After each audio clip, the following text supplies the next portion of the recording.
കരൾ രോഗം ഇന്ന് ദിനം പ്രതി വർദ്ധിച്ചു വരികയാണല്ലേ. നമ്മൾ വേറെ എന്തെങ്കിലും ആവശ്യത്തിന് വേണ്ടിയിട്ട് ചിലപ്പോൾ എന്തെങ്കിലും യൂറിനറി ട്രബിൾസോ അല്ലെങ്കിൽ ജസ്റ്റ് ഒരു വയറുവേദനയൊക്കെ വരുമ്പോഴാണ് നമ്മളൊരു വയറിൻ്റെ സ്കാനിങ് എടുക്കുക.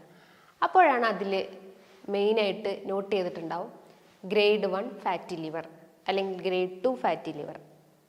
അപ്പോൾ ഈ കരൾ രോഗം എന്തുകൊണ്ട് വരുന്നു? നമ്മുടെ ലൈഫ് സ്റ്റൈൽ ചേഞ്ചസ് മാത്രമാണോ അല്ലെങ്കിൽ മറ്റെന്തെങ്കിലും കാരണങ്ങളുണ്ടോ? അതേപോലെ ഇതിൻ്റെ ലക്ഷണങ്ങൾ എന്തൊക്കെയാണ്, മെയിൻ ലക്ഷണങ്ങൾ എന്തൊക്കെയാണ്, ഇത് നമുക്ക് എങ്ങനെ മാനേജ് ചെയ്യാം? അതായത് മാനേജ്മെൻറ്റ് എന്ന് പറയുമ്പം പലരും ചോദിക്കാറുണ്ട്, ഈ നീർക്കെട്ട് കുറയ്ക്കുന്ന ഭക്ഷണങ്ങൾ എടുക്കണം. എന്താണ് ഈ നീർക്കെട്ട് കുറയ്ക്കുന്ന ഭക്ഷണങ്ങൾ? ഈ സംശയങ്ങൾ എല്ലാവർക്കും തന്നെ ഉണ്ടാവും. ഇന്നത്തെ വീഡിയോയിലൂടെ നമുക്കതൊന്ന് ഡിസ്കസ് ചെയ്യാം. ഹായ്, ഞാൻ doctor Juhi Das, QNB health കെയറിലെ ഹോമിയോപ്പതിക് ഫിസിഷ്യനാണ്. നമ്മുടെ ശരീരത്തിലെ ഏറ്റവും അധികം പണിയെടുക്കുന്ന ഒരാളാണ് കരൾ.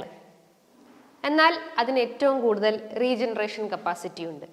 ഒരു പീസ് അതിൽ നിന്ന് പോയി കഴിഞ്ഞാലും ദെൻ അഗെയിൻ അത് ഡെവലപ്പ് ചെയ്യാനുള്ളൊരു കപ്പാസിറ്റി അതിനുണ്ട്. പല രീതിയിലുള്ള ധർമ്മങ്ങൾ അത് ചെയ്യുന്നുണ്ട്. നമ്മുടെ ശരീരത്തിലെ കാർബോഹൈഡ്രേറ്റ്സ് അന്നജത്തിനെ മെറ്റബോളൈസ് ചെയ്യുന്നു, പ്രോട്ടീൻ മെറ്റബോളിസത്തിന് സഹായിക്കുന്നു, ഫാറ്റ് മെറ്റബോളിസത്തിന് സഹായിക്കുന്നു. മെറ്റബോളിസം എന്ന് പറയുമ്പം അതിനെ വിഭജിക്കുക, അതായത് ഓരോ പാർട്സ് ആക്കിയിട്ട് വിഭജിക്കാൻ സഹായിക്കുന്നു. വിറ്റമിൻസിനെ അബ്സോർബ് ചെയ്യാൻ സഹായിക്കുന്നു. നമുക്കറിയാം വിറ്റമിൻസ് തന്നെ 2 ടൈപ്പാണ് നമ്മുടെ ശരീരത്തിൽ കാണപ്പെടുന്നത്. വാട്ടർ സോല്യബിൾ വിറ്റമിൻസും ഉണ്ട്, ഫാറ്റ് സോല്യബിൾ വിറ്റമിൻസും ഉണ്ട്. വാട്ടർ സോല്യബിൾസിൽ വരുന്നതാണ് വിറ്റമിൻ ബിയും വിറ്റമിൻ സിയും. ഫാറ്റ് സോല്യബിൾ വിറ്റമിൻസിൽ വരുന്നതാണ് vitamin A, D, E, K. ഇത്തരം വിറ്റമിൻസിനെല്ലാം അതിനെ അബ്സോർബ് ചെയ്യാൻ നമ്മുടെ ഡയറ്റിൽ നിന്ന് അല്ലെങ്കിൽ നമ്മൾ കഴിക്കുന്ന ഭക്ഷണത്തിൽ നിന്ന് അതിനെ അബ്സോർബ് ചെയ്യാൻ സഹായിക്കുന്ന ഒരു മെയിൻ ഓർഗനാണ് ലിവർ എന്ന് പറയുന്നത്. അപ്പോൾ ഈ ലിവർ തകരാറിലാവുക എന്ന് പറയുമ്പം നമുക്ക് ഒരുപാട് ലക്ഷണങ്ങൾ നമ്മുടെ ശരീരം കാണിച്ചു തരും. ഇനീഷ്യലി ഒന്നും കാണിക്കില്ല. ഒരു സ്റ്റേജ് കഴിഞ്ഞാൽ ഒരു ഗ്രേഡ് 2, 3 ഒക്കെ എത്തിക്കഴിഞ്ഞാലാണ് അതിൻ്റെ സിംറ്റംസ് കുറച്ചുകൂടി ഒന്ന് പ്രോമിനൻ്റ് ആവുക. അപ്പോഴാണ് നമ്മൾ പോയിട്ട് അൺനെസസറി ആയിട്ടോ അല്ലെങ്കിൽ ചിലപ്പോൾ ഒരു ഡോക്ടർ പറഞ്ഞിട്ടൊക്കെ ആയിരിക്കാം നമ്മളൊന്ന് സ്കാൻ ചെയ്യുന്നത്. അപ്പോൾ നമുക്ക് മനസ്സിലാക്കാം നമ്മുടെ ലിവർ എത്രത്തോളം അഫക്റ്റഡ് ആണെന്ന്. നിങ്ങളൊരു കരൾ രോഗിയാണെന്ന് നിങ്ങളുടെ ശരീരം തന്നെ കാണിച്ചു തരുന്ന മെയിൻ ലക്ഷണങ്ങളൊന്ന് നോക്കാം. പ്രധാനമായിട്ടും ദഹന സംബന്ധമായിട്ടുള്ള ബുദ്ധിമുട്ടുകൾ ഉണ്ടാവുന്നു. ഒരു ഫുഡ് കഴിക്കുമ്പം തന്നെ ഓക്കാനിക്കാൻ വരിക, ഛർദ്ദിക്കാൻ വരിക. ഫുഡ് അവിടെ എത്തുമ്പം തന്നെ വയറിനൊരു വീങ്ങൽ അല്ലെങ്കിൽ ഒരു വയർ വീർത്ത് വരിക, ഒരു ബലൂണൊക്കെ നിറച്ച് വെച്ചൊരു ഫീലിംഗ് ഉണ്ടാവുന്നു, വയറിങ്ങനെ വീർത്തിരിക്കുന്ന ഒരവസ്ഥ ഉണ്ടാകുന്നു. പിന്നെ ഒട്ടും ഫുഡ് കഴിക്കാൻ പറ്റാത്തൊരവസ്ഥ വരുന്നു. അതേപോലെ മലബന്ധം ഉണ്ടാവുന്നു. ഫൈബർ കണ്ടന്റ് ശരീരത്തിൽ കുറഞ്ഞു കഴിഞ്ഞാൽ മലബന്ധം ഉണ്ടാവും എന്ന് പറഞ്ഞു.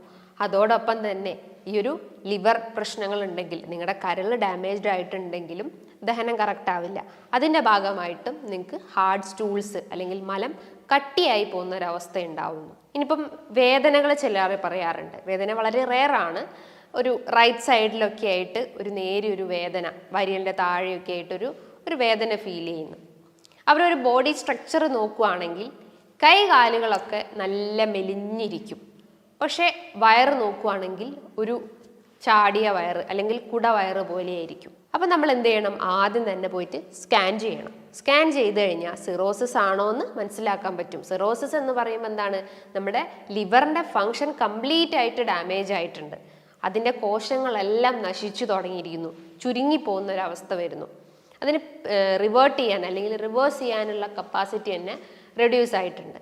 അപ്പം നമുക്ക് വയറിങ്ങനെ വീർത്ത് വരുന്ന ഒരവസ്ഥ വരുന്നു, അല്ലെങ്കിൽ ഒരു ബ്ലോട്ടഡ് അബ്ഡമൻ എന്ന് പറയുന്നു. ഇതോടൊപ്പം തന്നെ നമ്മുടെ ശരീരത്തിൽ നോക്കുകയാണെങ്കിൽ ഒരു ഡിസ്കളറേഷൻ കാണുന്നു. അതായത് ചെറിയ രീതിയിലുള്ള കളർ ചേഞ്ചസ് വരുന്നു. ഇപ്പോൾ നഖങ്ങൾ, അതേപോലെ കണ്ണിൻ്റെ അകത്ത്, അതേപോലെ ലിപ്സ്, പല ഏരിയാസിലൊക്കെ ആയിട്ട് ഒരു യെല്ലോയിഷ് കളർ കാണുന്നു, ഒരു മഞ്ഞ കളറിലായിട്ട്. അപ്പോൾ ജോണ്ടിസ് കേസ് ആണെങ്കിൽ അല്ലെങ്കിൽ ഹെപ്പറ്റൈറ്റിസ് കേസസ് ഒക്കെ ആണെങ്കിൽ ഒരു എക്സ്റ്റേണൽ സയൻസ് എന്ന് പറയുമ്പം ജോണ്ടിസ്, അതായത് നമ്മുടെ കണ്ണിൻ്റെ ചുറ്റുമായിട്ട്, കണ്ണിൻ്റെ അകത്തായിട്ട് മഞ്ഞ കളർ കാണപ്പെടുന്നു, നഖങ്ങളിൽ മഞ്ഞ കളർ കാണപ്പെടുന്നു. അതാണ് മെയിൻ ഒരു സിംറ്റം എന്ന് പറയുന്നത്. കുറച്ചുകൂടി അഡ്വാൻസ്ഡ് ആയിട്ട് അല്ലെങ്കിൽ കുറച്ചുകൂടി കോംപ്ലിക്കേറ്റഡ് സ്റ്റേജ് ആണെന്ന് മനസ്സിലാക്കാം. മറ്റൊരു മെയിൻ ലക്ഷണം എന്ന് പറയുമ്പം നമ്മുടെ ഉള്ളം കയ്യിൽ ഈ ഒരു പമാർ ഏരിയയിൽ സ്കിന്ന് നോക്കുകയാണെങ്കിൽ നന്നായിട്ട് ചുവന്നിരിക്കുന്ന പാമാർ എരിത്തിമ എന്ന് പറയുന്നു. എരിത്തിമ എന്ന് പറയുമ്പോൾ എന്താ, നല്ല റെഡിഷ് ആയിട്ടുണ്ട് എന്ന്.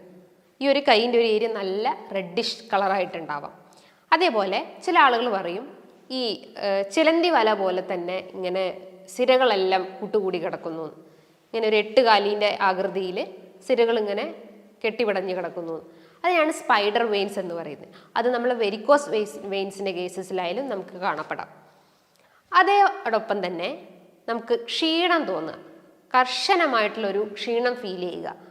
മെൻ്റലി ആയാലും ഫിസിക്കലി ആയാലും ഒട്ടും ഒരു ഉന്മേഷം ഉണ്ടാവില്ല. ഒരു കാര്യം ചെയ്യാൻ തുടങ്ങിക്കഴിഞ്ഞാൽ ക്ഷീണം, കിടക്കണം എന്നുള്ളൊരു തോന്നൽ. എന്തെങ്കിലും ഒരു കാര്യങ്ങൾ ചെയ്ത് തുടങ്ങി കംപ്ലീറ്റ് ചെയ്യുമ്പോഴേക്കും തന്നെ ക്ഷീണം ഫീൽ ചെയ്യുക. ഡേയും നൈറ്റും എപ്പോഴും ഉറങ്ങണം എന്നുള്ളൊരു ചാൻസസ് വരിക. ഇനിയിപ്പോൾ വെയിറ്റ് നോക്കുകയാണെങ്കിൽ എന്താ, വെയിറ്റ് കുറഞ്ഞു പോകുന്നൊരു അവസ്ഥകൾ വരുന്നു. ഞാൻ പറഞ്ഞു നമ്മുടെ ശരീരത്തിലെ കരളാണ് നമ്മുടെ ശരീരത്തിലെ ഫാറ്റ് മെറ്റബോളിസത്തിന് സഹായിക്കുന്നത്. അതായത് നമ്മുടെ LDL കൊളസ്ട്രോള്, ബാഡ് കൊളസ്ട്രോള്, അല്ലെങ്കിൽ HDL കൊളസ്ട്രോള്, ടോട്ടൽ കൊളസ്ട്രോളിന് ഇതിനെല്ലാം ഒന്ന് ബാലൻസ് ചെയ്ത് കൊണ്ടുവന്ന് നമ്മുടെ ലിവറാണ്. അപ്പം നമ്മുടെ ശരീരത്തിൽ LDL കൊളസ്ട്രോൾ കൂടിക്കഴിഞ്ഞാൽ ഒരു എക്സ്റ്റേണൽ സയൻസ് കാണിക്കും. അതായത് ലിവർ ഡാമേജ്ഡ് ആയിട്ടെന്ന് കാണിക്കുന്ന ഒരു എക്സ്റ്റേണൽ സയൻസ്.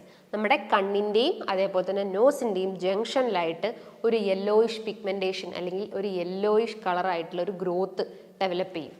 അതിനാണ് സാന്തലിസ്മ എന്ന് പറയുന്നത്. അതേപോലെ തന്നെ മോണകൾ നോക്കുകയാണെങ്കിൽ രക്തം വരും. ചില ആളുകൾ വിചാരിക്കും ബ്രഷ് കുത്തിപ്പോയതായിരിക്കാം, അത് നാളെ മറ്റന്നാളായിട്ട് മാറും. പക്ഷെ അതല്ല. അതിൻ്റെ ഒരു കാരണം എന്ന് പറയുമ്പോൾ എന്താണ്, നിങ്ങളുടെ ശരീരത്തിൽ വിറ്റമിൻ സി കുറഞ്ഞിട്ടുണ്ട്. വിറ്റമിൻ സി കുറയാനുള്ള കാരണം എന്താ, നിങ്ങളുടെ ലിവർ ഡാമേജ്ഡ് ആയിട്ടുണ്ടാവാം. അതായത് കൃത്യമായിട്ട് വിറ്റമിൻ വലിച്ചെടുക്കുന്നില്ല നമ്മുടെ ശരീരത്തിൽ നിന്ന്. അപ്പോൾ വിറ്റമിൻ സി കുറഞ്ഞു കഴിഞ്ഞാൽ ഈ ഗം ബ്ലീഡിങ് ഉണ്ടാവുന്നു. അപ്പോൾ വിറ്റമിൻ സി ബൂസ്റ്റപ്പ് ചെയ്യുന്ന ഭക്ഷണങ്ങൾ എടുക്കാൻ ശ്രമിക്കാം. വിറ്റമിൻ സി അടങ്ങിയിട്ടുള്ള ഭക്ഷണങ്ങൾ എന്താ, ഏറ്റവും വലിയൊരു ഇൻഗ്രീഡിയൻ്റ് ആണ് നെല്ലിക്ക. അതേപോലെ ബെറീസ്, ബ്ലൂബെറി, സ്ട്രാൻബെറി, അതേപോലെ തന്നെ സ്ട്രോബെറി പോലത്തെ ഇത്തരം ബെറീസ് നിങ്ങളുടെ ഡയറ്റിൽ ഉൾപ്പെടുത്താൻ ശ്രമിക്കാം.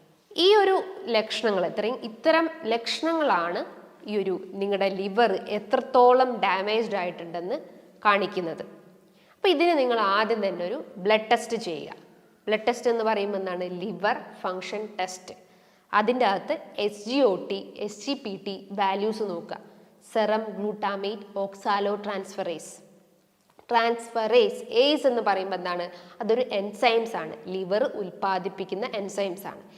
SGPT എന്ന് പറയുമ്പോൾ സെറം ഗ്ലൂട്ടാമേറ്റ് പൈറുവേറ്റ് ട്രാൻസമിനേസ്, അതും ഒരു എൻസൈംസ് ആണ്, ലിവർ ഉണ്ടാക്കുന്ന ഒരു എൻസൈംസ് ആണ്. അപ്പോൾ ലിവർ ഡാമേജ്ഡ് ആയിട്ടുണ്ടെങ്കിൽ എന്താ, ഈ എൻസൈംസിൽ വേരിയേഷൻസ് കാണിക്കും, അതായത് കൂടിയിട്ടുണ്ടെന്ന് മനസ്സിലാക്കാം. അതേപോലെ തന്നെ ബിലിറൂബിൻ്റെ വാല്യൂ നോക്കണം. ബിലിറൂബിൻ കൂടിയ കണ്ടീഷൻസ് എന്താണ്, ഹെപ്പറ്റൈറ്റിസ് കേസസ്. ഈ ലിവറിനെ പല കാരണങ്ങൾ കൊണ്ടും അത് ഡാമേജ് ആവാം, ലിവർ ഡാമേജ് ആവാം.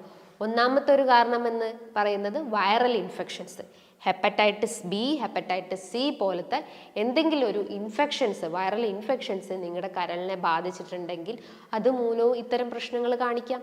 അതേപോലെ നിങ്ങൾ കണ്ടിന്യൂസ് ആയിട്ട് ഒരു ആൽക്കഹോളിക് അഡിക്റ്റ് ആണെങ്കിൽ, കാലങ്ങളായിട്ട് നിങ്ങൾ മദ്യപിക്കുന്ന ആളുകളാണെങ്കിലും അതിൻ്റെ ഭാഗമായിട്ടും നിങ്ങൾക്ക് പ്രശ്നങ്ങൾ രൂപപ്പെടാം. നമുക്കറിയാം ഏറ്റവും അധികം ഒരു 60% ആളുകളിലും കാണപ്പെടുന്ന ഒന്നാണ് ഫാറ്റി ലിവർ എന്ന പ്രശ്നം. ഫാറ്റി ലിവർ എന്ന് പറയുമ്പോൾ എന്താ, ലിവറിന് ചുറ്റും കംപ്ലീറ്റ് ആയിട്ട് ഒരു കൂട് പോലെ കൊഴുപ്പടിഞ്ഞിട്ടുണ്ട്. അത് തന്നെ ഒത്തിരി സ്റ്റേജസ് ഉണ്ട്. ഗ്രേഡ് 1, 2, 3, 4. ഗ്രേഡ് 1 എന്ന് പറയുമ്പോൾ ഒരു മിതമായ രീതിയിൽ, ഒരു ചെറിയ രീതിയിൽ കൊഴുപ്പാണ്. അത് ചിലപ്പോൾ നമുക്കൊരു ഡയറ്റ് എടുത്താലോ ഒരു വർക്കൗട്ടൊക്കെ ചെയ്ത് കഴിഞ്ഞാൽ നമുക്ക് കുറയ്ക്കാൻ പറ്റുന്നതാണ്. ഒരു 8% കൊഴുപ്പ് ഇങ്ങനെ അടിഞ്ഞു കൂടി കിടക്കുന്നു. ഒരു ഗ്രേഡ് 2 എന്ന് പറയുമ്പോൾ ഒരു 8 മുതൽ 12% കൊഴുപ്പടിഞ്ഞിട്ടുണ്ട്. അപ്പോൾ കുറച്ചുകൂടി അതിൻ്റെ ഇൻറ്റൻസിറ്റി കൂടി. അപ്പോൾ നമ്മൾ എന്താ, കൂടുതലായിട്ട് നമ്മൾ എഫേർട്ട് എടുക്കണം അത് കുറയ്ക്കാൻ വേണ്ടിയിട്ട്. ഗ്രേഡ് 3 എന്ന് പറയുമ്പോൾ എന്താ, ഒരു 12 മുതൽ 15% കൊഴുപ്പടിഞ്ഞിട്ടുണ്ട്. അതായത് ഒരു 15% അതിൽ കൊഴുപ്പ് ഡിപ്പോസിറ്റ് ആയിട്ടുണ്ട് കരളിന് ചുറ്റുമായിട്ട്. ഒരു ഗ്രേഡ് 4 ഒക്കെ എത്തുമ്പോൾ എന്താണ്, അതൊരു സ്റ്റേജ് കഴിഞ്ഞു, ലിവറിൻ്റെ ആ ഒരു ഫങ്ഷൻ തന്നെ കംപ്ലീറ്റ് ആയിട്ട് റെഡ്യൂസ് ആയിട്ടുണ്ട്, റീജനറേഷൻ സ്റ്റേജ് നഷ്ടപ്പെട്ട് കഴിഞ്ഞു. അങ്ങനെ പല ഗ്രേഡ് ആക്കിയിട്ടും ഈ ഒരു ഫാറ്റി ലിവർ തരംതിരിച്ചിട്ടുണ്ട്. ഇതൊക്കെ ഓൾമോസ്റ്റ് എല്ലാവർക്കും തന്നെ അറിയുന്നതാണ്. പക്ഷെ നമ്മൾ ശ്രദ്ധിക്കാതെ പോയ കാര്യങ്ങൾ എന്ന് പറയുമ്പം ഇത്തരം ഞാൻ നേരത്തെ പറഞ്ഞിട്ടുള്ള ലക്ഷണങ്ങൾ, സാന്തലിസ്മ അല്ലെങ്കിൽ പാമാർ എരിത്തിമ, സ്പൈഡർ വെയിൻസ്, അതേപോലെ വെയിറ്റ് ലോസ്, ഹാലിറ്റോസിസ്, അതായത് നമ്മളെ ദഹനം കറക്റ്റ് അല്ലെങ്കിൽ വായനാറ്റത്തിൻ്റെ പ്രശ്നങ്ങൾ കാണപ്പെടാം. അപ്പോൾ ഇത്തരം സിംറ്റംസ് ആണ് ആരും ശ്രദ്ധിക്കാതെ പോകുന്നത്. നോർമലി നമുക്ക് ദഹനത്തിൻ്റെ പ്രശ്നം വരുമ്പോൾ നമ്മൾ എന്ത് ചെയ്യും? എന്തെങ്കിലും ഒരു ആൻറ്റാസിഡ് ഗുളികകളോ അല്ലെങ്കിൽ എന്തെങ്കിലും പെയിൻ കില്ലേഴ്സ് കഴിച്ചിട്ട് അതങ്ങ് ശമിപ്പിക്കും. ദെൻ എഗെയിൻ ആ ഒരു സിംറ്റം റീഅപ്പിയർ ചെയ്യുമ്പോഴാണ് നമ്മൾ പിന്നെയും കോൺഷ്യസ് ആവുന്നത്. അപ്പോൾ നമ്മൾ പോയിട്ട് സ്കാൻ ചെയ്യും. ദെൻ എഗെയിൻ നമുക്ക് മനസ്സിലാവും അതിൽ ഫാറ്റി ലിവർ ആണ് എന്നതാണെന്ന് നമുക്ക് മനസ്സിലാക്കാൻ പറ്റും. അപ്പം നമ്മൾ ആദ്യം തന്നെ ചെയ്യേണ്ട ഒരു ടെസ്റ്റ് ഞാൻ പറഞ്ഞിട്ടുള്ളത് ഒരു ബ്ലഡ് ടെസ്റ്റാണ്, ലിവർ ഫങ്ഷൻ ടെസ്റ്റ് ചെയ്യുക. ഇനി ഇതൊന്നും നിങ്ങൾക്ക് മനസ്സിലായിട്ടില്ല, ഞാൻ നേരത്തെ പറഞ്ഞ പോലെ തന്നെ ഒരു സ്കാനിങ് എടുക്കാം. ഇനി നിങ്ങൾക്ക് കുറച്ചുകൂടി എന്തെങ്കിലും ക്ലാരിഫൈ ചെയ്യണമെങ്കിൽ നിങ്ങൾക്കൊന്ന് യൂറിൻ ടെസ്റ്റ് ചെയ്ത് നോക്കാം. അപ്പോൾ എന്തെങ്കിലും കിഡ്നി എഫക്റ്റഡ് ഉണ്ടോ അല്ലെങ്കിൽ എന്തെങ്കിലും മറ്റെന്തെങ്കിലും ഇൻഫെക്ഷൻസ് ആണോ, UTI ഇൻഫെക്ഷൻസ് ഒക്കെ ആണോ എന്ന് അതിലൂടെ മനസ്സിലാക്കാൻ പറ്റുന്നതാണ്. ഇനിയിപ്പം കുറച്ചുകൂടി അഡ്വാൻസ്ഡ് ആയിട്ടുള്ള ഒരു സ്റ്റഡി എന്ന് പറയുമ്പം ഫൈബ്രോ സ്കാൻസ്, അതായത് ലിവറിൻ്റെ ആ ഒരു ഫങ്ഷനിങ് കറക്റ്റ് ആണോ, ലിവർ ഫൈബ്രോസിസ് ആയിട്ടുണ്ട് അല്ലെങ്കിൽ ഒരു സ്കാറിങ് എന്ന് പറയുന്നത് അത് ചുരുങ്ങി പോവുക അല്ലെങ്കിൽ എന്തെങ്കിലും എക്സ്ട്രാ ഒരു ഗ്രോത്തോ എന്തെങ്കിലും സംഭവിച്ചിട്ടുണ്ടെങ്കിൽ നമുക്കൊരു ഫൈബ്രോ സ്കാനിങ് എടുക്കാവുന്നതാണ്. കുറച്ചുകൂടി അഡ്വാൻസ്ഡ് ആയിട്ടുള്ള ഒരു ടെക്നോളജിയാണത്. അപ്പോൾ ഈ ടെസ്റ്റുകളൊക്കെ അല്ലെങ്കിൽ ഈ പറഞ്ഞിട്ടുള്ള കാര്യങ്ങൾ നിങ്ങളൊന്ന് ചെയ്തു നോക്കി കഴിഞ്ഞാൽ നമ്മുടെ ലിവർ എത്രത്തോളം ഫങ്ഷനിങ് ആണെന്ന് മനസ്സിലാക്കാൻ പറ്റുന്നതാണ്. ഞാൻ പറഞ്ഞു, ഒരു ഇംപ്രോപ്പർ ലൈഫ് സ്റ്റൈൽ അല്ലെങ്കിൽ ഇംപ്രോപ്പർ ഡയറ്റാണ് ഒരുവിധം എല്ലാ അസുഖങ്ങളിലേക്കും ലീഡ് ചെയ്യുന്നത്. നമ്മൾ നല്ല രീതിയിലുള്ള ഭക്ഷണങ്ങൾ, നല്ല ന്യൂട്രിയൻസ് അടങ്ങിയിട്ടുള്ള ഭക്ഷണങ്ങൾ കഴിക്കുകയാണെങ്കിൽ നമുക്ക് ഇത്തരം പ്രശ്നങ്ങൾ ഉണ്ടാവുന്നില്ല. നമ്മൾ അതിന് പകരമായിട്ട് എന്താ കൂടുതലായിട്ടും ഓയിൽ കണ്ടന്റ് അടങ്ങിയിട്ടുള്ള, ഓയിൽ എന്ന് പറയുമ്പോൾ എന്താ റിഫൈൻഡ് ഓയിൽസ് ആണ് കൂടുതലായിട്ടും എടുക്കുന്നത്. ഇന്ന് ഫാസ്റ്റ് ഫുഡിലെല്ലാം ആഡ് ചെയ്തിട്ടുള്ള ഇത്തരം റിഫൈൻഡ് ഫുഡ് ഐറ്റംസ് ആണ്. അപ്പോൾ റിഫൈൻഡ് ഓയിൽസ് ഉണ്ടെങ്കിൽ അത് പൂർണ്ണമായിട്ട് ഒഴിവാക്കാൻ ശ്രമിക്കുക. വീട്ടിലാണെങ്കിൽ നിങ്ങൾക്ക് കോക്കനട്ട് ഓയിൽ യൂസ് ചെയ്യാം, നിങ്ങൾക്ക് വീട്ടിൽ തന്നെ അത് പ്രിപ്പയർ ചെയ്തിട്ട് നിങ്ങൾക്ക് അത് യൂസ് ചെയ്യാവുന്നതാണ്. അതേപോലെ കൂടുതലായിട്ടും പ്രോസസ്സ് ചെയ്തിട്ടുള്ള ഭക്ഷണങ്ങൾ, ഇപ്പോൾ pizza, burger, bun items, puffs, അങ്ങനത്തെ ഓയിലി കണ്ടന്റ് കൂടുതലായിട്ടുള്ള ഭക്ഷണങ്ങളൊക്കെ കഴിക്കുകയാണെങ്കിലും അതിപ്പോൾ ഡെയിലി 1ഉം 2ഉം വെച്ചൊക്കെ കഴിക്കുന്ന ആളുകളുണ്ടാവുക. അവർക്കൊരു എനർജി ഫീലിംഗ് തരാനും വിശപ്പൊക്കെ ഒന്ന് റെഡ്യൂസ് ആവാൻ വേണ്ടിയിട്ട് അവർ ആ ഒരു ഡെയിലി എടുക്കും.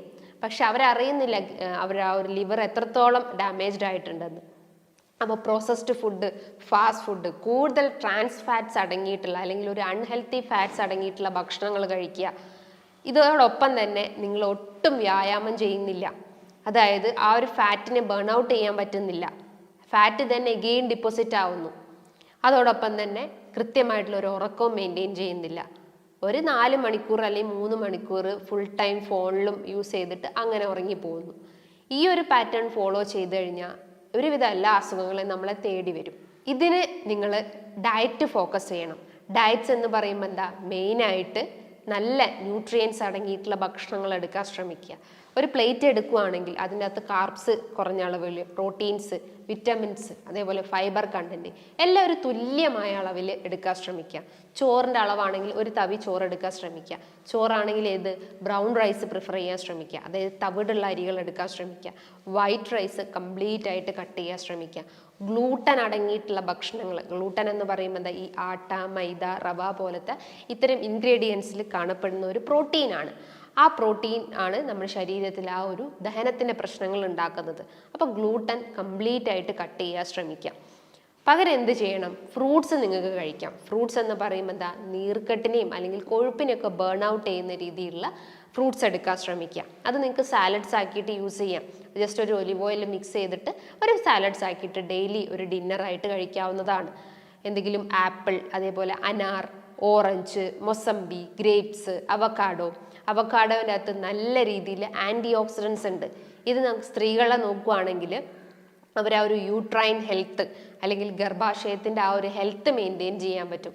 PCOS കേസസ് ഉള്ള ആളുകൾ അല്ലെങ്കിൽ ഫൈബ്രോയിഡിൻ്റെ കേസസ് ഉള്ള ആളുകളൊക്കെ ആണെങ്കിൽ അവർക്ക് അവക്കാഡോ ഡെയിലി ഒരു സ്മാഷ് ചെയ്തിട്ട് ജസ്റ്റ് ഒന്ന് ആ ഒരു ബ്രെഡിൽ ജസ്റ്റ് ഒന്ന് മിക്സ് ചെയ്തിട്ട് നമുക്ക് കഴിക്കാവുന്നതാണ്.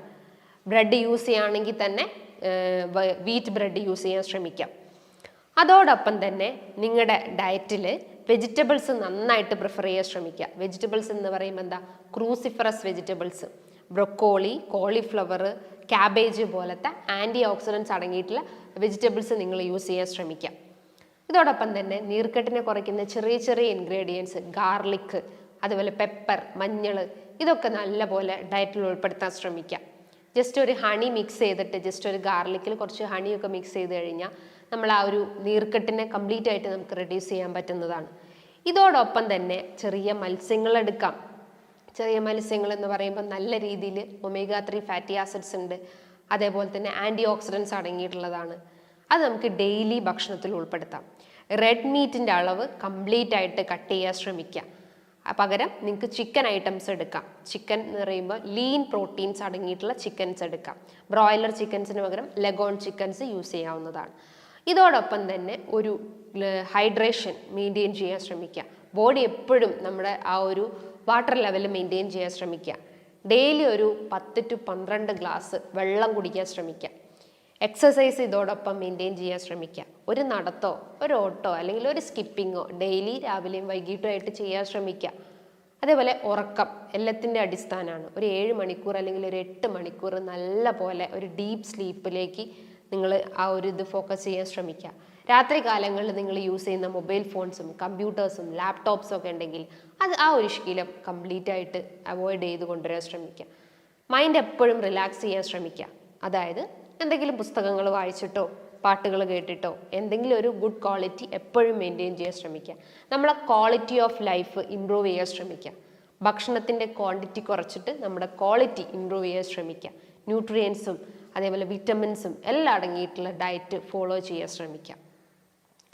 ഈ കാര്യങ്ങൾ നിങ്ങൾ കൃത്യമായിട്ട് നിങ്ങളുടെ ലൈഫിൽ ഉൾപ്പെടുത്തി കഴിഞ്ഞാൽ നമുക്ക് ഇത്തരം കരൾ രോഗങ്ങൾ കംപ്ലീറ്റ് ആയിട്ട് നമുക്ക് റെഡ്യൂസ് ചെയ്യാൻ പറ്റുന്നതാണ്. ഫാറ്റി ലിവർ ആവട്ടെ, സിറോസിസ് പ്രശ്നങ്ങളൊക്കെ ആവട്ടെ, ഇത് തുടക്കത്തിൽ തന്നെ നമ്മൾ ഇത്തരം കാര്യങ്ങൾ ശ്രദ്ധിച്ചു കഴിഞ്ഞാൽ നമ്മൾ ആ ഹെൽത്ത് നമുക്ക് മെയിൻറ്റെയിൻ ചെയ്യാൻ പറ്റുന്നതാണ്. നല്ലൊരു ഹെൽത്ത് ടോപ്പിക്കുമായി വീണ്ടും കാണാം. Thank you.